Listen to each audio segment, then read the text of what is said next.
pipa khasi ki bosong basa akarbi anglong jong kejala asam ka bah kathain khaput bat kejala megelia da ka wei ke jingmut kilarai ban thau ka kanhun ya ka balatip kumko United Khasi People Organization UKPO ya ka UKPO la soj la shor ha ka jiknu lang ki jai ban ri khasi ha ka tai ga district ha ka pratrip jilio arjar arpuar blai lam du ba piusten ubala penia ya ka jilang ka jingthmu jong ka tai ka seng ka long ban pe ban khmi ki jinge ki khasi nang ni sakman bat kinyo ya ka imsok imsaim bat ki we pat ki jai ban riu ki bom de ki khasi ha ka tai ka than ka sinjuk kan saparkhat alo ka jingbam yo ki khasi ban je de ki nomik mat se yeng dor bar thawan ka karbi anglong autonomous council kan bu ka jinggerpat ya ka KAAC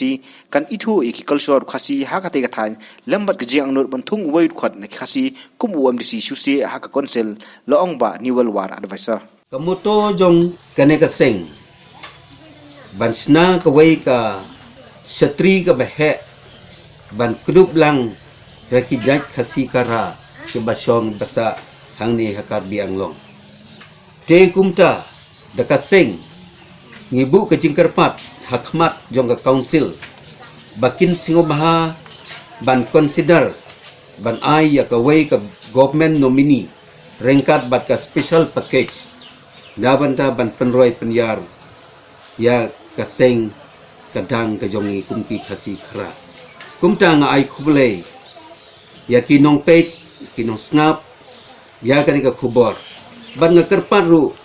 kum advisor jong ka ad hoc body baki paradok ki parasnam bakin siong bahaban ai mensim ban ya plum mensim kumno ban penjai baik penyerti ban penim ya kajai ke kenja Muslim Khasi People Organization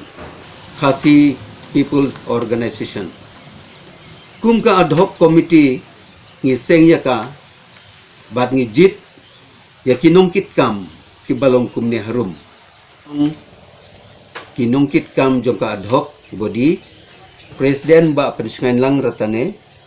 general secretary kolar schem khandriam ki advisor kilong ba nivel war bat Houston